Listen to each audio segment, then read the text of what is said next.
ورحمة الله وبركاته.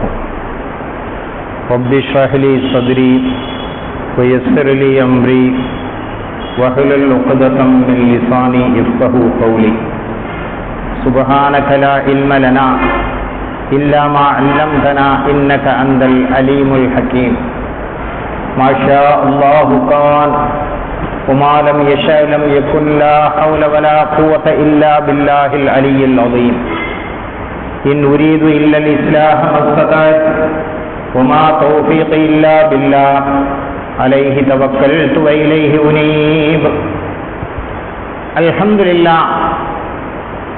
لله الذي هدانا لهذا وما كنا لنهتدي لولا أن هدانا الله.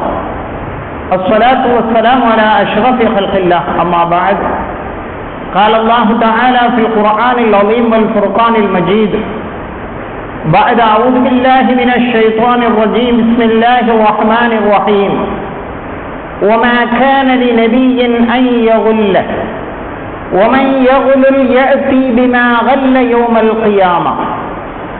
وقال النبي صلى الله عليه وسلم إذا مات الإنسان انقطع عنه عمله إلا من ثلاثة: إلا من صدقة جارية أو علم ينتفع به أو ولد صالح يدعو له أو كما قال عليه الصلاة والسلام.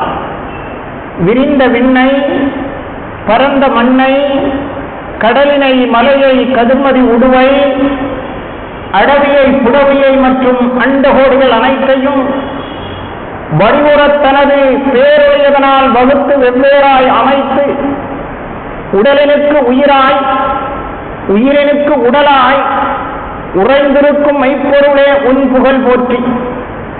முல்லையம் காட்டினிலே வீசும் மோகன தென்றலை போல் நல்லியல் மனம் பரப்ப வந்த நபியக்கரசரை வாழ்த்தி, அன்னாரின் அடிச்சுவட்டை பின்பற்றி ஒழுகிய உத்தம சஹாபா பெருமக்கள், சத்திய சீலர்கள், சன்மார்க்க போதகர்கள், சமுதாயத்திற்காக தம்மை அர்ப்பணித்துக் கொண்ட தியாக செம்மல்கள் ஆகியோரின் நல்லாசிதனை ஆசித்தவனாய் இந்த ஜும்மாவினுடைய சிறிய உரையினை ஆரம்பம் செய்கின்றேன். கண்ணியத்திற்கு மிகுந்த மேன்மைக்கு முறித்தான எனதருமை இஸ்லாமிய பெரியோர்களே, ஜும்மாவினுடைய பரவான தொழுகையை நிறைவேற்றுவதற்காகவும் சொல்லப்படுகின்ற விஷயங்களை கேட்பதற்காகவும் கேட்கப்படுகின்ற பிரார்த்தனைகளுக்கு ஆமீன் சொல்வதற்காகவும் அதன் ஆரம்ப வக்திலேயே வந்தமர்ந்த நம்மை அல்லாஹ் கபூல் செய்வானாக. நம்முடைய ஹலாலான முராதுகளை எல்லாம் ஹாசிலாக்கி தந்தருள்வானாக. நோயில்லாத நிம்மதியான ஆபியத்தோடு ஆரோக்கியத்தோடு நீண்ட ஆயுளை நமக்கும் நம்மை சார்ந்தவர்களுக்கும் அல்லாஹ் நசீபாக்கி வைப்பானாக. சொல்வதையும் கேட்பதையும் சாலிஹான அமலாக நம்மவர்களிடமிருந்து கபூல் செய்வானாக. சொல்வதையும் கேட்பதையும் வாழ்க்கையில் நடைமுறைப்படுத்த எனக்கும் உங்களுக்கும் தௌஃபீக் செய்தருள்வானாக. அன்பான அல்லாஹ்வின் நல்லடியார்களே, அன்பு சகோதரர்களே, கடந்த 3ஆம் தேதி 3/4/2025 வியாழக்கிழமை வக்ஃபு திருத்த சட்டம், வக்ஃபு சட்ட திருத்தம் பாராளுமன்றத்திலே நிறைவேற்றப்பட்டுவிட்டது.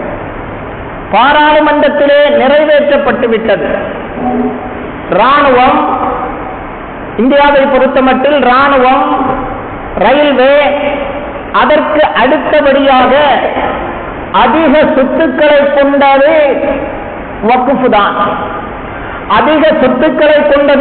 வக்ஃபு தான். இந்தியாவில் சுமார் 8,65,646 சொத்துக்கள், செண்டுகள் அல்ல. ஒவ்வொரு சொத்துக்களும் பல நூறு ஏக்கர்களை கொண்டது. பல கோடி ரூபாய் மதிக்கப்படக்கூடிய அளவுக்கு வணிக நிறுவனங்களாகவும், பள்ளிகளாகவும், கபரஸ்தான்களாகவும், மையவாடிகளாகவும், மதரசாக்களாகவும் ஏறத்தாழ இந்தியாவை பொறுத்தமட்டில் 8,65,646 646 சொத்துக்கள் இந்தியாவிலே வக்ஃப் சொத்தாக இருந்து கொண்டிருக்கிறது. தமிழகத்தை பொறுத்தமட்டில் சுமார் 60,223 வக்ஃப் சொத்துக்கள் இருக்கிறது. 60,223 வக்ஃப் சொத்துக்கள் இருக்கிறது. இந்த வக்ஃப் சொத்திற்கு என்று வாரியம் இருக்கிறது, அதற்கென்று நிர்வாகம் இருக்கிறது, அதற்கென்று சட்டங்கள் இருக்கிறது, அதற்கென்று அதை நிர்வகிக்கக்கூடியவர்கள் இருக்கிறார்கள், எல்லாம் இருக்கிறார்கள். வக்ஃப் சட்ட திருத்தம் சென்ற 3ஆம் தேதி நிறைவேற்றப்பட்ட போது அதைத் தொடர்ந்து இன்று வரை, ஏன் ஒரு முஸ்லிம் இந்தியாவில் வாழ்வது வரை அவனுடைய இரத்தம் கொதித்துக் கொண்டிருக்கும், அவன் துடித்துக் கொண்டிருப்பான். அந்த சட்டத்தை ரத்து செய்வது வரை, நீக்குவது வரை அவர்கள் போராடிக் கொண்டே இருப்பார்கள். கடுமையான போராட்டங்களும் கண்டன உரைகளும் இஸ்லாமியர்களால் மட்டுமல்ல சாதாரணமான அறிவு ஜீவிகளால், மாற்றுமத சகோதரர்களால் கூட கண்டன உரைகள் ஆங்காங்கே எழுப்பப்பட்டுக் கொண்டிருக்கிறது. இன்றைய ஜும்மாவிலும் கூட, இன்று வெள்ளிக்கிழமை ஜும்மாவிலும் கூட இந்தியாவின் ஆயிரக்கணக்கான பள்ளிவாசல்களில் ஜும்மா தொழுவதற்கு பின்னால் பள்ளியிலிருந்து வெளியேறி கோஷங்களை எழுப்ப வேண்டும் என்று முடிவெடுத்திருக்கிறார்கள். வரக்கூடிய ஞாயிற்றுக்கிழமை ஒவ்வொரு மாவட்டத்தினுடைய தலைநகரங்களிலும் மாவட்டத்தையே குலுங்கச் செய்கிற அளவுக்கு மிகப்பெரிய ஆர்ப்பாட்டங்களும் கண்டன உரைகளும் நடப்பதாக அறிவித்திருக்கிறார்கள். ஏன் எதிர்க்கிறார்கள் இஸ்லாமியர்கள்? வக்ஃப் சொத்தினுடைய அந்த சட்டம் என்பது ஏதோ இறைவனுடைய சட்டமா? அதை திருத்தக்கூடாதா? அதை திருத்துவதனால் என்ன ஏற்பட்டுவிடப் போகிறது? வக்ஃப் என்றால் என்ன? ஏன் இந்த சட்ட திருத்தத்தை இஸ்லாமியர்கள் எதிர்க்கிறார்கள் என்பது போன்ற சில தகவல்களை இன்றைய ஜும்மாவில் நாம் அலச இருக்கிறோம். அல்லாஹ் ரப்புல் ஆலமீன் விஷயங்களை விளங்கிக் கொள்ளக்கூடிய அறிவையும் ஆற்றலையும் உணர்வையும் நம் அனைவர்களுக்கும் அல்லாஹ் தந்தருள்வானாக. அன்பான அல்லாஹ்வின் நல்லடியார்களே, அன்பு சகோதரர்களே, வக்ஃப் என்று சொன்னால் அரபி வார்த்தை. அதற்கு டிக்ஷனரியை எடுத்து பார்த்தால் வக்ஃப் என்பதனுடைய அர்த்தம் அல் ஹப்ஸ். அல் ஹப்ஸ் தடுத்து நிறுத்துதல், ஸ்டாப் செய்தல் என்று அதற்கு அர்த்தம் போடுவார்கள். மார்க்க ரீதியாக அதற்கு என்ன அர்த்தம் என்று சொன்னால், இஸ்லாமியர்களுடைய நன்மைக்காக வேண்டி தனது சொத்துக்களை தனது அதிகாரத்தை விட்டும் நீக்கி அல்லாஹுவின் அதிகாரத்தில் அதை ஒப்படைத்து விடுவது, தன்னுடைய அதிகாரத்தை நிறுத்திவிட்டு இந்த அதிகாரம் அது அல்லாஹுவுக்கு உரியது என அவக்கும் சொத்தை அல்லாஹுவிற்காக வேண்டி, இஸ்லாமிய அறப்பணிகளுக்காக வேண்டி, முஸ்லிம்களின் நன்மைகளுக்காக வேண்டி செலவிடுவதற்காக தனது உரிமையை தடுத்துவிட்டு அல்லாஹுவின் உரிமையில் அந்த சொத்துக்களை விட்டுவிடுவது, அதற்கு பெயர்தான் வக்ஃப் என்று இருக்கிறது. அன்பானவர்களே, பிறர்களினுடைய பயன்பாட்டில் இருந்து நிறுத்தப்பட்டு எல்லா உரிமையையும் அல்லாஹ்விடம் ஒப்படைப்பதுதான் வக்ஃப் என்பதனுடைய அர்த்தமாக இருக்கிறது. இந்த வக்ஃப் இஸ்லாமியர்களுக்கு எப்படி துவங்கியது? வக்ஃபை வலியுறுத்தி நபிகள் பெருமான் ஸல்லல்லாஹு அலைஹி வஸல்லம் அவர்கள் சஹாபாக்களுக்கு வக்ஃப் செய்வதற்கான ஆர்வத்தை ஊட்டினார்கள், தூண்டினார்கள். ஸல்லல்லாஹு அலைஹி வஸல்லம் அவர்கள் சொல்வார்கள், எனதருமை தோழர்களே, அத்துன்யா குலிகத் லக்கும், அத்துன்யா குலிகத் லக்கும், இந்த உலகம் இருக்கிறது, இது உங்களுக்காகத்தான் படைக்கப்பட்டிருக்கிறது. உலகத்திலே ஆட்சி வேண்டும், அதிகாரம் வேண்டும், பொறுப்பு வேண்டும், பதவி வேண்டும், வாழ வேண்டும். இந்த உலகத்தில் நிம்மதியாகவும், ஏன் அவரவர்களுடைய வசதி வாய்ப்புக்கு தக்க வாழலாம். உலகம் உங்களுக்காக வேண்டித்தான் படைக்கப்பட்டிருக்கிறது. ஆனால் وَأَنْتُمْ خُلِقْتُمْ لِلْآخِرَةِ وَأَنْتُمْ خُلِقْتُمْ لِلْآخِرَةِ உலகம் அது உங்களை தேடி வரும். நீங்கள் உலகத்தை தேடி அலைந்து கொண்டிருக்க கூடாது. உங்களுடைய சிந்தனையும் போக்கும் லட்சியமும் நோக்கமும் மறுமையாக இருக்க வேண்டும். நீங்கள் மறுமைக்காக வேண்டி படைக்கப்பட்டிருக்கிறீர்கள் என அருமை நாயகம் நபி முஹம்மது முஸ்தபா ஸல்லல்லாஹு அலைஹி வஸல்லம் அவர்கள் இந்த இஸ்லாமிய உலகத்தை பார்த்து சொன்னார்கள் என்றால், நமது மறுமையை சீராக்குவதற்காக, நமது மறுமையை வளப்படுத்துவதற்காக, நமது மறுமையில் நாம் வெற்றியடைய வேண்டும் என்பதற்காக வேண்டி என்னவெல்லாம் செய்ய முடியுமோ அதையெல்லாம் செய்தார்கள் முஸ்லிம்கள். அன்பானவர்களே, ஸல்லல்லாஹு அலைஹி வஸல்லம் அவர்கள் ஒரு கட்டத்தில் சொல்வார்கள், அல் கையிசு, அறிவாளி யார் தெரியுமா? அல் கையிசு, அறிவாளி யார் தெரியுமா? மன் தான நஃப்ஸஹு வ அமில லிமா பஅதல் மௌத். மன் தான நஃப்ஸஹு, தன்னை எப்பொழுதும் சுய மதிப்பீடு செய்து, சிலர்கள் தான என்பதற்கு தாழ்த்திக் கொள்வார்கள் என்று அர்த்தம் இருக்கிறது, அப்படியும் ஒரு அர்த்தம் வாங்கலாம். அல் கையிசு, அறிவாளி என்பவர் மன் தான நஃப்ஸஹு, தன்னை தாழ்த்தி வ அமில லிமா பஅதல் மௌத், மரணத்திற்கு பின்னால் உள்ள வாழ்க்கைக்காக வேண்டி பாடுபடுகிறாரோ, உழைக்கிறாரோ, அவர்தான் அறிவாளி. இப்படியும் ஒரு அர்த்தம் இருக்கிறது. அல் கையிசு மன் தான நஃப்ஸஹு, அறிவாளி என்றால் தன்னை எப்பொழுதும் சுய பரிசோதனை செய்து கொண்டு வ அமில லிமா பஅதல் மௌத், மரணத்திற்கு பின்னால் உள்ள வாழ்க்கைக்காக வேண்டி பாடுபடுகிறாரே, செயல்படுகிறாரே, அவர்தான் உண்மையான அறிவாளி என அருமை நாயகம் நபி முஹம்மது முஸ்தபா ஸல்லல்லாஹு அலைஹி வஸல்லம் அவர்கள் சொல்லிக் காட்டினார்கள் என்றால், இந்த உபதேசங்களை உள்வாங்கிய உண்மையான இஸ்லாமியர்கள் நமது மறுமை வாழ்வு சிறக்க வேண்டும் என்பதற்காக வேண்டி உலக வாழ்வுக்கு கஷ்டப்படுவதை விட மேலாக மறுமைக்காக வேண்டி இபாதத்துகள் செய்தார்கள், கஷ்டப்பட்டார்கள். ஆம், அருமை நாயகம் நபி முஹம்மது முஸ்தபா ஸல்லல்லாஹு அலைஹி வஸல்லம் அவர்கள் சொல்வார்கள், ஓ மனித சமூகமே, இதா மாசல் இன்சான், இந்த உலகத்திலே நீ பிறந்து வாழ்ந்து எப்படித்தான் நீ வாழ்ந்தாலும், நீ எப்படித்தான் இந்த உலக காலத்தை கழித்தாலும் ஒரு நாள் இறக்கப் போகிறாய், ஒரு நாள் மரணிக்கப் போகிறாய். 60, 70, 80, 100, 110 வருடம் உலகத்திலே வேண்டுமானால் அதிகபட்சமாக நீ வாழலாம். இந்த உலகம் உனக்கு நித்தியமானதல்ல, இந்த உலகம் உனக்கு நிரந்தரமானதல்ல. இந்த உலகத்திலே நீ சாகா வரம் பெற்று நீ இருக்கப் போவதில்லை. இந்த உலகத்திலே பிறந்ததே நிச்சயமாக மரணிக்கப் போகிறாய். இத மேத்தல் இன்சான், ஒரு மனிதன் மரணித்து விட்டால் அவனுடைய எல்லா காரியங்களும் முடிந்து விடுகிறது, அவனுடைய எல்லாம் முடிந்து விடுகிறது, வைக்கப்பட்ட பெயர் கூட நின்று விடுகிறது.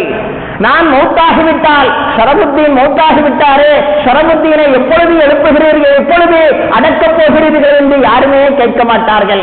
அந்த ஜடலத்தை, அந்த பிணத்தை, தமிழிலே பிணம், நாம் கண்ணியமாக ஜனாசாவை எப்பொழுது எடுக்கிறீர்கள் என்று கேட்பார்கள். ஜனாசா என்றால் பிணம் என்ற அர்த்தம். ஷரபுத்தீன் என்ற எனக்கு வைக்கப்பட்ட பெயர் கூட மரணப்பட்டு விட்டால்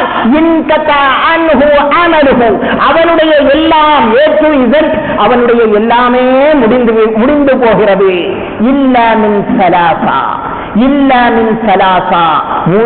மூன்று விஷயங்களை தவிர 3 விஷயங்கள் முடிவடையவே செய்யாது. அவன் மரணித்தாலும், அவனுடைய பெயர் நீக்கப்பட்டாலும், அவனுடைய பதவி நீக்கப்பட்டாலும், அவனுடைய சொத்துக்கள் எல்லாம் அவனை விட்டு சென்று விட்டாலும், அவனுடைய உறவினர்கள் 1, 2 மாதங்களோ நாட்களோ அவனை நினைத்துவிட்டு அவனை தன்னுடைய நினைவிலிருந்து மறந்து விட்டாலும் கூட 3 விஷயங்கள் அவனுக்கு தொடர்ந்து போய்கொண்டே இருக்கும். காலம் உள்ளளவும், கடல் உள்ளளவும், வானம் உள்ளளவும், இந்த உலகம் அழியும் வரை அவனுக்கு சென்று கொண்டே இருக்கும். 3 விஷயங்கள் அவனை தொடர்ந்து சென்று கொண்டே இருக்கும். என்ன? ஒன்று, இல்ல மின் சலாசத்தின், இல்ல மின் சதகத்தின் ஜாரியத்தின், நிரந்தரமான பலனை கொடுக்கக்கூடிய தர்மம், நிரந்தரமான பலனை கொடுக்கக்கூடிய தர்மம். ஒரு ஊரினுடைய நன்மைக்காக ஒருவன் ஒரு கிணறை தோண்டுகிறான், ஒரு குளத்தை தோண்டுகிறான், ஒரு சாலையை போடுகிறான், ஒரு சத்திரத்தை கட்டுகிறான் என்றால் அதில் மக்கள் பயன்படுத்துகிற அந்த காலமெல்லாம் அவனுக்கு நன்மை சென்று கொண்டே இருக்கும். இல்லனின் சதக்கத்தின் ஜாரியா, நிரந்தரமான பலனை அவனுக்கு கொடுக்கக்கூடிய தர்மம். எல்லா தர்மமும் அல்ல, பாக்கெட்டிலிருந்து 10 ரூபாயை எடுத்து கொடுத்துவிட்டு ஏதோ பெரிய தர்மகர்த்தா போல நாம் நினைக்கிறோம், அந்த தர்மம் அல்ல. சதக்கத்தே ஜாரியா, நிரந்தரமான பலனை கொடுக்கக்கூடியது. அதுதான் மக்கள் இளைப்பாறுவதற்காக வேண்டி ஒரு மரம் நடுவது, மக்களுக்கு ஒரு நிழற்குடை கட்டுவது, மக்களுக்கு ஒரு கிணறு தோண்டுவது, மக்களுக்கு ஒரு சாலை அமைத்து கொடுப்பது. இதுபோல மக்கள் பலனுக்காக வேண்டி, நிரந்தர பலனுக்காக வேண்டி செய்கிறார்களே, அந்த செயல் இவன் மரணித்த பின்னாலும் அவனுக்கு அதனுடைய நன்மை சென்று கொண்டே இருக்கும் என்று முஹ்திரே சாதிக் நபி முஹம்மது முஸ்தபா ஸல்லல்லாஹு அலைஹி வஸல்லம் அவர்கள் சொல்லி காட்டினார்கள். இல்லமின் சதக்கத்தின் ஜாரியா அவ் இல்மின் யுன்தஃபஉ பிஹி, அல்லது ஒரு கல்வி, எந்த கல்வியை கொண்டு பலன் பெறப்படுமோ அப்படிப்பட்ட கல்வி. ஒரு புத்தகத்தை எழுதுகிறான், சமுதாயத்தை உசுப்பேற்றுகிற, சமுதாயத்தை விழிப்புணர்வடைய செய்கிற நல்ல ஒரு நூலை எழுதுகிறான் என்றால் அந்த நூல் கியாமத்தினால் வரை இருக்கத்தான் செய்யும். அந்த நூல் யாரெல்லாம் படிக்கிறார்களோ, யாரெல்லாம் படித்து தெளிவு பெறுகிறார்களோ, அப்பொழுதெல்லாம் இவனுக்கு அதனுடைய நன்மைகள் போய்கொண்டே இருக்கும். அல்லது 4 பேர்களுக்கு கல்வியை கற்றுக் கொடுக்கிறான், அவர்கள் மற்றவர்களுக்கு கற்றுக் கொடுக்கிறார்கள், வாழையடி வாழையாக தொடர்ந்து இவனுடைய கல்வி இப்படி கியாமத்து நாள் வரை சென்று கொண்டிருக்கும் என்றால் அந்த தர்மமும் அந்த நன்மையும் இவனுக்கு சென்று கொண்டே இருக்கும். நான் 100 பேர்களுக்கு கல்வி சொல்லிக் கொடுக்கிறேன் என்றால் அந்த 100 பேர்களில் ஒரு 10 பேராவது அடுத்தவர்களுக்கு அந்த கல்வியை சொல்லிக் கொடுப்பார்கள். அந்த 10 பேர்களில் ஒரு 5 பேராவது அடுத்தவர்களுக்கு சொல்லிக் கொடுப்பார்கள். இப்படியாக வாழையடி வாழையாக, சங்கிலி தொடராக அந்த கல்வி போய்கொண்டே இருக்கும். அப்படி இருக்கிற பொழுது அந்த கல்வியும் இவன் மரணப்பட்டு விட்டால் இவனுக்கு பலனளிக்கும் என பெருமானார் ஸல்லல்லாஹு அலைஹி வஸல்லம் அவர்கள் சொன்னதோடு 3ஆவதாக சொன்னார்கள், ஒன்று சதக்கத்தின் ஜாரியா, இல்மின் யுன்தஃபஉ பிஹி வ வலதின் சாலிஹின் யதுஊ லஹு, அவனுக்காக வேண்டி பிரார்த்தனை செய்யக்கூடிய பிள்ளைகள். அவனுடைய பிள்ளைகளை சாலிகாக வளர்த்து ஆளாக்கினால், அந்த பிள்ளைகள் துஆ செய்தால் பிள்ளைகள் துஆ செய்வார்கள், அடுத்து பிள்ளைகளுடைய பிள்ளைகள் துஆ செய்வார்கள். இப்படியாக இவர்களுடைய துஆ, இவர்களுடைய பிரார்த்தனை, அதனுடைய பலன் இவர்களுக்கு சென்று கொண்டே இருக்கும் என முஹ்திரே சாதிக் நபி முஹம்மது முஸ்தபா ஸல்லல்லாஹு அலைஹி வஸல்லம் அவர்கள் சொல்லி காட்டினார்கள் என்றால், அன்பான அல்லாஹ்வின் நல்லடியார்களே, அன்பு சகோதரர்களே, இந்த இந்தியாவை 800 ஆண்டு காலம் ஆண்ட இஸ்லாமிய மன்னர்கள், முகலாய மன்னர்கள், இந்த இந்தியாவில் செல்வ செழிப்போடு வாழ்ந்த நம்முடைய மூதாதையர்கள், செல்வந்தர்கள், அவர்களுடைய மறுமையில் அவர்களுக்கு பலன் கிடைக்க வேண்டும் என்பதற்காக வேண்டி அவர்கள் தர்மம் செய்ததுதான், அவர்கள் கொடுத்ததுதான் வக்ஃபு சொத்தாக இருக்கிறது. வக்ஃபு நிலங்களாக, வக்ஃபு கட்டிடங்களாக, வக்ஃபு மையவாடிகளாக, வக்ஃபு பள்ளிவாசல்களாக, வக்ஃபு மதரசாக்களாக, வக்ஃபு வணிக நிறுவனங்களாக அவர்கள் நமது சமுதாயம் பலன் பெறட்டும், அதோடு நமக்கு நன்மை வந்து சேரட்டும் என்பதற்காக வேண்டி நமது முன்னோர்கள், இஸ்லாமிய ஆட்சியாளர்கள், 800 ஆண்டு காலம் இந்த இந்தியாவை ஆண்ட மன்னர்கள், அதுபோல இந்த இந்தியாவிலே வாழ்ந்த தென்னந்தெரிய பணக்காரர்கள், செல்வந்தர்கள் எல்லாம் கொடுத்த சொத்துக்கள் தான் வக்ஃபு சொத்தாக இருந்து கொண்டிருக்கிறது. அன்பானவர்களே, ஃபிக்ஹ் கிரந்தங்களை எடுத்து பார்த்தால் நமக்கு வக்ஃபை பற்றி சொல்கிற பொழுது ஒரு சட்டத்தை, ஒரு கானூனை நமக்கு சொல்வார்கள். என்ன கானூன்? ஷர்த்துல் வாக்கிஃபி கனஸ்ஸி ஷாரிஇ என்று சொல்வார்கள். இமாம்கள் நமக்கு சொல்வார்கள், ஷர்த்துல் வாக்கிஃபி கனஸ்ஸி ஷாரிஇ, அல்லாஹ்வும் ரசூலுடைய வாக்கை நாம் எப்படி எடுத்து நடக்க வேண்டுமோ அதுபோல ஒரு வக்ஃபு செய்தவர் ஒரு ஷரத்திட்டால், ஒரு நிபந்தனையிட்டால் இந்த பயன்பாட்டிற்கு இதை பயன்படுத்த வேண்டும். எத்தனையோ சொத்துக்கள் பள்ளிவாசலுடைய ஹவுலுக்காக, பள்ளிவாசலுடைய மின் அலங்காரங்களுக்காக, விளக்குக்காக, எத்தனையோ சொத்துக்கள் இப்படிப்படியாக ஒவ்வொன்றுக்குமாக முன்னோர்களால் வக்ஃப் செய்யப்பட்டிருக்கிறது. அதை அந்தபடியே பயன்படுத்த வேண்டும். வக்ஃப் செய்தவர்களுடைய ஷரத்து இருக்கிறதே, அல்லாஹ்வும் ரசூலும் சொன்ன சட்டத்தை போல அதையும் பாதுகாக்க வேண்டும், அமல்படுத்த வேண்டும் என இமாம்கள் நமக்கு சொல்லித் தருகிறார்கள் என்றால், அன்பானவர்களே, முதல் வக்ஃப் எங்கே ஆரம்பமானது?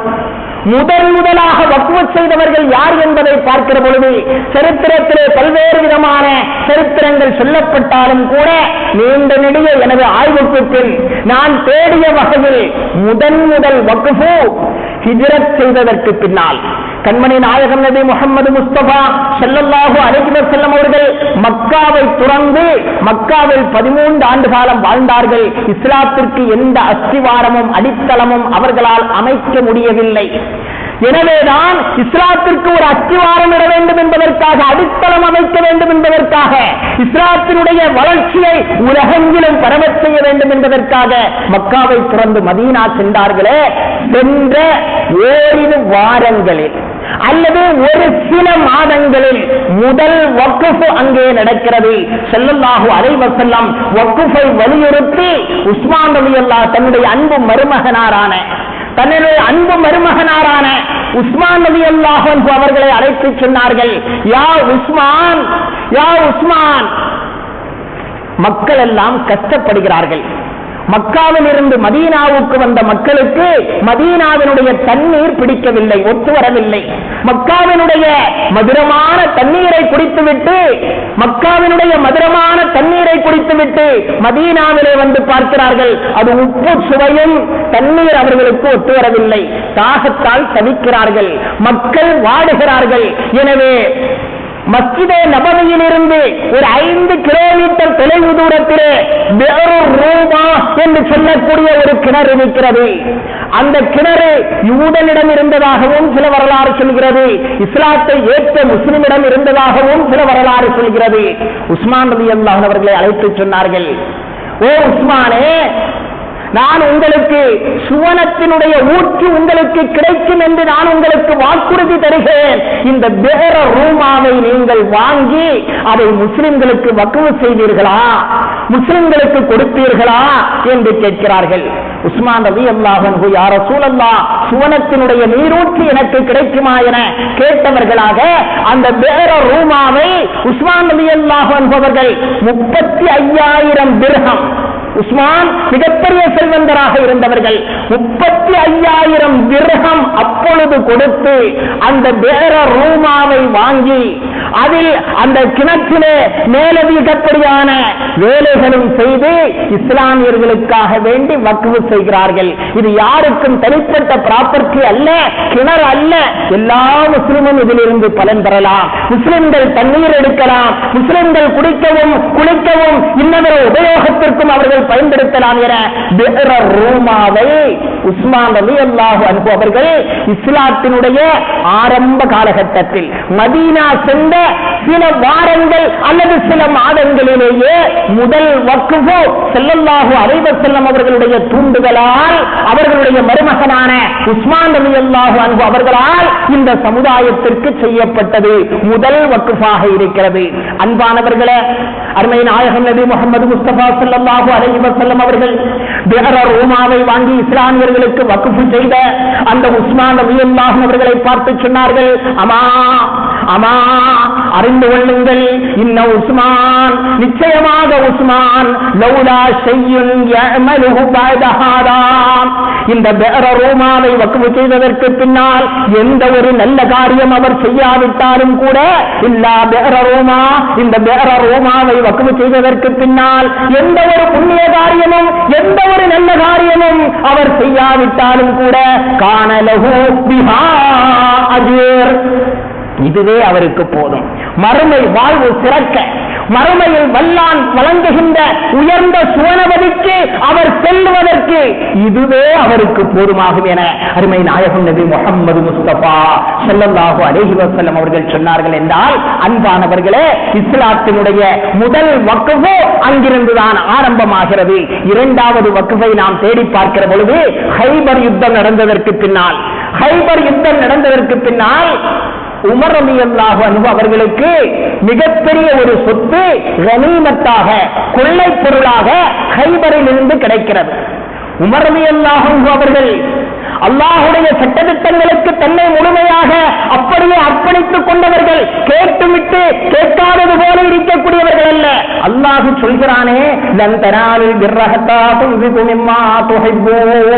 நீங்கள் விரும்புவதை நீங்கள் தான தர்மமாக செய்யாதவரை நீங்கள் உண்மையான நன்மையை உங்களால் பெற்றுக் கொள்ள முடியாது என அல்லாஹுவின் வசனம் இருக்கிறது நபியே. எனவே எனக்கு இந்த ஹைபரிலே கிடைத்த இந்த சொத்து இருக்கிறது, என்னுடைய சொத்துக்கள் எல்லாவற்றையும் விட எனக்கு ரொம்ப நல்ல சொத்தாக இருக்கிறது, விருப்பமான சொத்தாக இருக்கிறது. நான் இதை என்ன செய்ய வேண்டும் என்று நீங்கள் நினைக்கிறீர்கள் என அருமை நாயகம் நபி முஹம்மது முஸ்தபா ஸல்லல்லாஹு அலைஹி வஸல்லம் அவர்களிடத்தில் உமர் ஃபாரூக் ரலியல்லாஹு அன்ஹு அவர்கள் வந்து சொன்னபோது ஸல்லல்லாஹு அலைஹி வஸல்லம் அவர்கள் சொன்னார்கள், அதை அப்படியே விட்டு அந்த காசை தர்மம் செய்துவிடு என்று சொல்லவில்லை. அதுதான் வக்ஃபு. வக்ஃபினுடைய சொத்துக்களில் முதலாவதாக செய்யப்பட்ட வக்ஃபு அதுவாகத்தான் இருக்கிறது. ஸல்லல்லாஹு அலைஹி வஸல்லம் அவர்கள் சொன்னார்கள், இன் ஷஅத ஹப்பஸ்த அஸ்லஹா வ தஸத்தக்த பிஹா. அதை நீ அப்படியே வக்ஃபு செய்து அதனுடைய வருமானத்தை பின்னால் வரக்கூடிய இஸ்லாமியர்களுக்கு நீ தர்மம் செய்துவிடு. என்றாலும் கூட அன்னஹு நிச்சயமாக அந்த சொத்து இருக்கிறது, லா யுபாஉ, அது விற்கப்படாது. அது கியாமத் நாள் வரை அந்த சொத்து விற்கப்படாது. வலா யூஹபு, யாருக்கும் அன்பளிப்பாகவும் கொடுக்கப்படாது. உங்களுடைய வாரிசுதாரர்கள், என்னுடைய தந்தை அதை விட்டு சென்றார், அவர் தெரியாமல் கொடுத்து விட்டார், எனக்கு தாருங்கள் என உங்களுடைய குடும்பக்காரர்களும் சொந்தம் கொண்டாட முடியாது. வராசத்தாக்கப்படவும் செய்யப்படாது. அதை விற்கப்படவும் மாட்டாது. அதை அன்பளிப்பாகவும் கொடுக்கப்பட மாட்டாது. நீ அல்லாஹ்விற்காக அதை நீ வக்ஃப் செய்துவிடு என்று சொன்னபோது உமர் ஃபாரூக் ரலியல்லாஹு அன்ஹு அவர்கள் கைபர் யுத்தத்தில் அவர்களுக்கு கிடைத்த மிக உன்னதமான அந்த லேண்டை, அந்த பூமியை வக்ஃப் செய்துவிட்டு அந்த வக்ஃபிலே அவர்கள் எழுதினார்கள், லா ஜுனாஹ அலா மன் வலியஹா அன் யஅகுல மின்ஹா. இந்த கட்டடத்தை, இந்த நிலத்தை யார் பொறுப்பாளியாக இருந்து கவனிக்கிறாரோ அவர் அதனுடைய வருமானத்தில் இருந்து சாப்பிடலாம். அதுவும் நியாயமான முறையில் அவருடைய சம்பளத்தை எடுத்துக் கொள்வதிலே தவறில்லை. அதுபோக யாருக்கும் இது விற்கப்படவோ அன்பளிப்பு செய்யப்படவோ வாரிசாக்கப்படவோ மாட்டாது என்ற உயிரையும் எழுதி வைத்தார்கள் உமர் ஃபாரூக் ரலியல்லாஹு அன்ஹு. அன்பானவர்களே, இந்த நேரத்தில் வக்ஃப் எங்கிருந்து தொடங்கியது என்பதை நாம் ஓரளவு அறிந்து கொண்டோம். புகாரி முஸ்லிமிலே பதிவு செய்யப்பட்ட தகவல்களைத்தான் உங்கள் சிந்தையிலே நான் படுத்தினேன். அடுத்து ஒரு கேள்வி, வக்ஃப் சட்டத்திலே திருத்தம் ஏன் கொண்டு வரக்கூடாது? திருத்தம் கொண்டு வருவ வக்ஃப் சட்டம் என்பது அல்லாஹ் இயற்றிய சட்டமா? நாம் இயற்றியதுதானே. திருத்தம் கொண்டு வந்தவுடன் ஏன் இஸ்லாமியர்கள் இவ்வளவு கொந்தளிக்கிறார்கள் என்று சிலர்கள் கேட்கிறார்கள். திருத்தம் கொண்டு வருவதில் எந்த தவறும் இல்லை. திருத்தம் கொண்டு வரப்பட்டிருக்கிறது. 1954 வக்ஃப் சட்டம் உருவாக்கப்பட்ட பிறகு 1995 வக்ஃப் சட்ட திருத்தம் கொண்டு வரப்பட்டது. எந்த முஸ்லிமும் எந்த ஆட்சேபனையும் தெரிவிக்கவில்லை. எந்த முஸ்லிம் தலைவர்களும் எந்த ஆட்சேபனையும் தெரிவிக்கவில்லை. காரணம், வக்ஃபினுடைய நோக்கத்திற்காக அதற்கு ஏற்ப கால சூழ்நிலைக்கு ஏற்ப மாற்றங்கள் கொண்டு வரப்பட்டது. அதிலே தவறில்லை. அதற்கு அடுத்து 2013 சில திருத்தங்கள் கொண்டு வரப்பட்டது. அதுவும் வக்ஃபை பாதுகாப்பதற்கான சட்ட திருத்தங்கள். அதிலும் எந்த இஸ்லாமியர்களும் ஆட்சேபனை தெரிவிக்கவில்லை.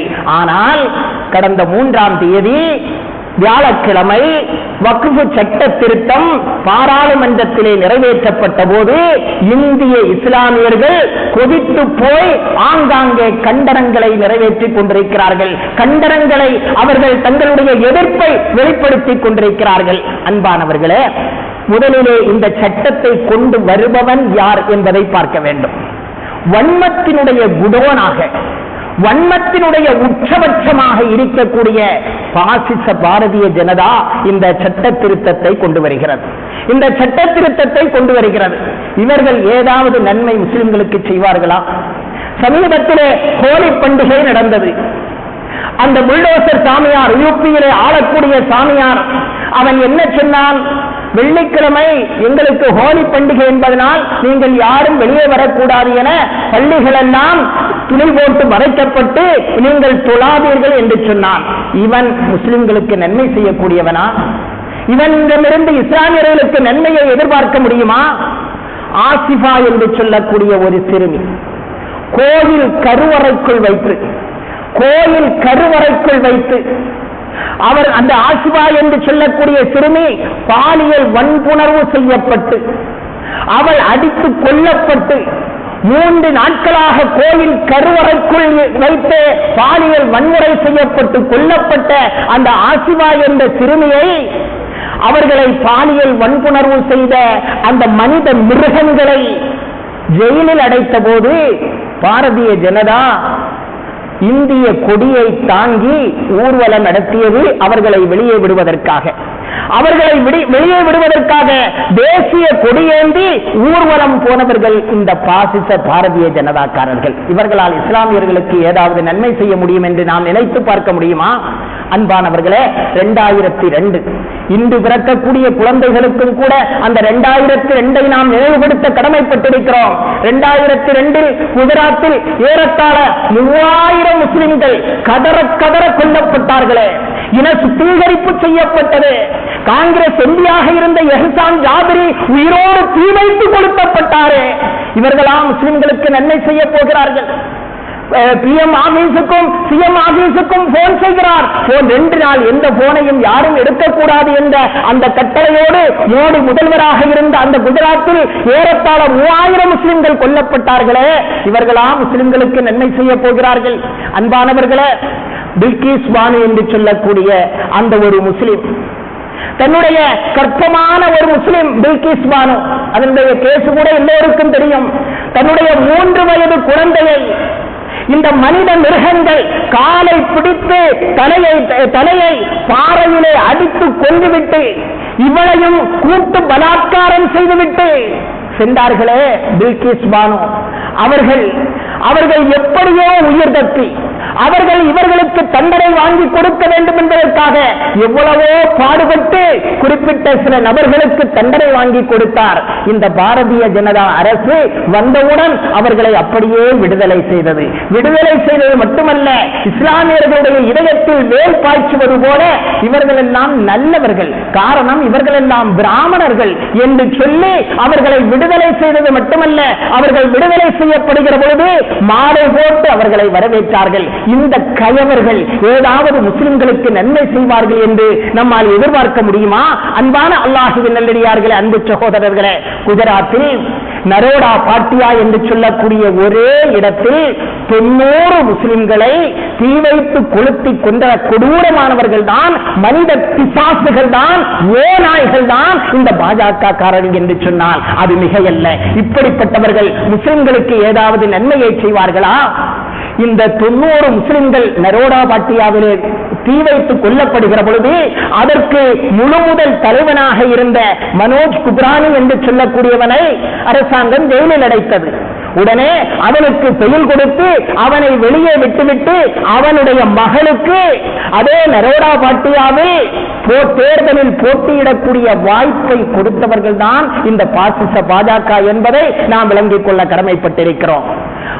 ஊப்பியில் மருத்துவர் கபீர் கான் என்று சொல்லக்கூடிய ஒருவர் ஏழை குழந்தைகள் சாக போகிறார்கள் என்பதற்காக வேண்டி அவர்களுக்கு ஆக்சிஜன் வாங்கி கொடுப்பதற்காக வேண்டி கொடுமையான சட்டத்தின் கீழ் மருத்துவர் கபீர் கான் அவர்களை சிறையில் எடுத்து வேடிக்கை பார்த்ததே இந்த பாஜக அரசு முஸ்லிம்களுக்கு ஏதாவது நன்மையை செய்யுமா? அன்பானவர்களே, ஊப்பியில் புல்டோசர் சாமியார் ஆட்சி செய்கிறார். அவருடைய அந்த மாநிலத்தில் முஸ்லிம்களுடைய வீடுகள் எல்லாம் புல்டோசர்களால் தகர்க்கப்படுகிறது. செய்திகளை எல்லாம் நாம் அறிந்தும் கேட்டும் படித்தும் கொண்டுதானே இருக்கிறோம். இவர்கள் முஸ்லிம்களுக்கு ஏதாவது நன்மை செய்வார்கள் என எதிர்பார்க்க முடியுமா? இவர்கள் என்ன நன்மையை இஸ்லாமியர்களுக்கு செய்தார்கள்? இவர்கள் ஆட்சியில் இஸ்லாமியர்களுடைய உள் விவகாரங்களிலே தலையிட்டார்கள். முத்தலாக்கை நிறுத்தினார்கள். முத்தலாக்கிற்கு தடை கொண்டு வந்தார்கள்.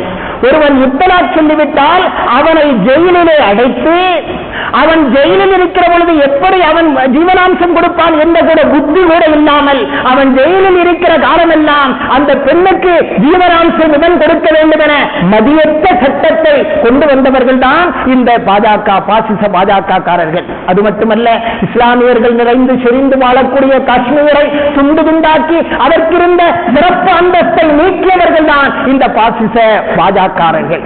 அது மட்டுமல்ல, இஸ்லாமியர்களுடைய இவர்கள் ஆட்சியில் எந்த முன்னேற்றமும் இல்லை என்பது எல்லோருக்கும் தெரிந்ததுதான்.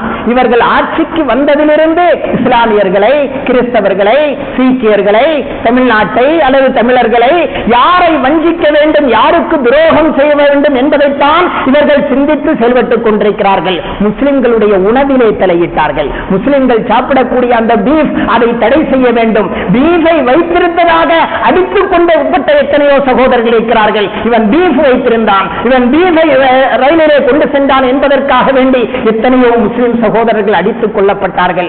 முஸ்லிம்கள் உடுக்கக்கூடிய, முஸ்லிம்கள் அணியக்கூடிய உடையிலும் இவர்கள் தலையிட்டார்கள். முஸ்லிம்கள் அணியக்கூடிய ஹிஜாப் அது தடை செய்யப்பட வேண்டும் என்று போராடியவர்கள் தான் இந்த பாசிச பாஜக காரர்கள். அது மட்டுமல்ல, அன்பான அல்லாஹ்வின் நல்லடியார்கள், அன்பு சகோதரர்களே, இப்படிப்பட்ட பாசிச பாஜகர்கள், இப்படிப்பட்ட பாசிச பாஜக காரர்கள் இஸ்லாமியர்களுடைய நலனுக்காக வேண்டி ஏதாவது செய்வார்களா?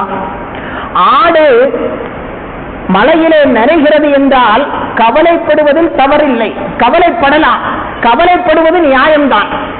ஆனால் ஓனாய் கவலைப்பட்டால் அது சரியான கவலையாக இருக்க முடியுமா?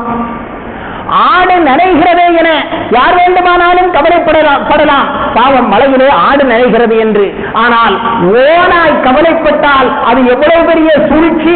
அதுபோலத்தான் இஸ்லாமியர்களுடைய நலன் வக்ஃப் சொத்திலே வெளிப்படவில்லை, வக்ஃப் சொத்திலே பெண்களுக்கு உரிமை இல்லை என்ற பொய்யான தகவல்களை முஸ்லிம்களிடத்திலே பரப்பி இஸ்லாமியர்களின் நலனுக்காக வேண்டி நாங்கள் வக்ஃப் சட்டத்தை திருத்தப் போகிறோம் என்று சொல்லக்கூடிய இந்த பாஜக ஓனாய் ஆடு நிறைகிறது என ஓனாய் கவலைப்படுவதற்கும் இஸ்லாமியர்களுடைய நலனில் நாங்கள் அக்கறை கொள்கிறோம் என்று சொல்வதற்கும் எந்த வித்தியாசமும் இல்லை என்பதை நாம் விளங்கிக் கொள்ள வேண்டும். அன்பானவர்களே, 40 திருத்தங்களை கொண்டு வந்திருக்கிறார்கள். முழுக்க முழுக்க நம்முடைய மூதாதையர்கள் நமக்கு தந்த வக்ஃப் சொத்திலே மாற்று மதத்தவர்களையும் அவர்களும் நிர்வாகம் செய்யலாம் என்று ஒரே ஒரு நிகழ்ச்சியை மட்டும் சொல்கிறேன்.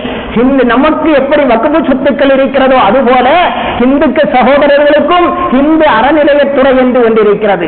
அந்த இந்து அறநிலையத்துறையில் ஏதாவது முஸ்லிம்களுக்கு வேலை கொடுப்பார்களா? வேலை கொடுக்க மாட்டார்கள். அது ஒரு விஷயம். இந்து அறநிலையத்துறையால் நடத்தப்படுகின்ற கல்விக்கூடம் இருக்கிறது. அதில் ஒரு முஸ்லிம் ஆசிரியராக போடப்பட்ட போது தமிழகமே கொந்தளித்தது. RSS காரர்கள் இருக்க முடியாமல் அவர்களை அங்கே அதை விட்டு நீக்கிவிட்டார்கள்.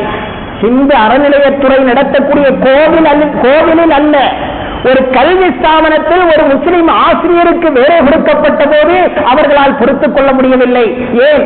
இந்து அறநிலையத்துறைக்கு பொறுப்பாளர்கள் நியமிக்கப்படுகிற பொழுது சமீபத்தில் என்று நினைக்கிறேன், 5 மாதத்திற்கு முன்னால் நர்கிஸ் கான் என்று சொல்லக்கூடிய ஒருவரை போட்டார்கள். நர்கிஸ் கான் என்பது அது முஸ்லிம் பெயர். இவருடைய தாய் இவரை பிரசவிக்கிற பொழுது மிகவும் அன்கண்டிஷனான சூழ்நிலையில் நர்கிஸ் கான் என்று சொல்லக்கூடிய ஒரு மருத்துவர் பிரசவம் பார்த்து இவர் பிரசவிக்கப்பட்டார். எனவே அந்த தாய் தன்னுடைய மருத்துவருடைய பெயரை மகனுக்கு சூட்டினார். இந்துதான், அவர் முஸ்லிம் அல்ல, முஸ்லிம் பெயர் நர்கிஸ் கான். இந்த நர்கிஸ் கானை அதிகாரியாக போட்டபோது புதியன குதித்தார்கள். ஒரு முஸ்லிம் பெயர் தாங்கி எப்படி இங்கே வர முடியும்? அறநிலையத்துறையை எப்படி அவன் ஆட்சி செய்ய முடியும், நடத்த முடியும் என அப்படிப்பட்டவர்கள் முஸ்லிம் வக்ஃப் சொத்துக்களுக்கு இந்துக்களை நியமிக்க வேண்டும், அது கட்டாயம் நியமிக்க வேண்டும் என அவர்கள் சட்டங்கள் இயற்றுகிறார்கள் என்றால், அன்பான அல்லாஹ்வின் நல்லடியார்களே, அன்பு சகோதரர்களே, இது முழுக்க முழுக்க இஸ்லாமியர்களை இந்த நாட்டில் அவர்கள் வாழ்ந்ததற்கான அடிச்சுவடு இருக்கக்கூடாது, அவர்களுடைய வக்ஃப் சொத்துக்கள் இருக்கக்கூடாது, அதை அபகரிப்பதற்காக, அதை கபலீகரம் செய்வதற்காக போகிற போக்கில் அப்படியே இன்னும் 5-10 ஆண்டுகளானால் அத்தனை சொத்துக்களையும் பறிக்க வேண்டும் என்ற தீய நோக்கில் போடப்பட்ட வக்ஃப் திருத்த இந்த சட்டத்தை நாம் ஒவ்வொருவர்களும் எதிர்க்க வேண்டும்.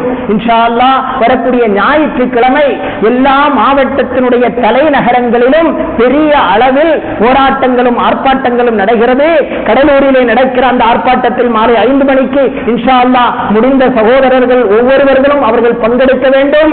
இந்த வக்ஃப் சட்ட திருத்த சட்டத்தை அவர்கள் கைப்பற்றாத வரை, ஒரு முஸ்லிம் வாழுகிற காலம் வரை அந்த சட்டம் இங்கு அமலுக்கு வரக்கூடாது என்ற அந்த உணர்வோடு நாம் ஒவ்வொருவர்களும் போராட வேண்டும். எல்லாம் அல்லாஹு ஜல்ல ஷானஹு தஆலா அப்படிப்பட்ட ஈமானிய உணர்வையும் சக்தியையும் நம் அனைவர்களுக்கும் அல்லாஹ் தந்தருள்வானாக.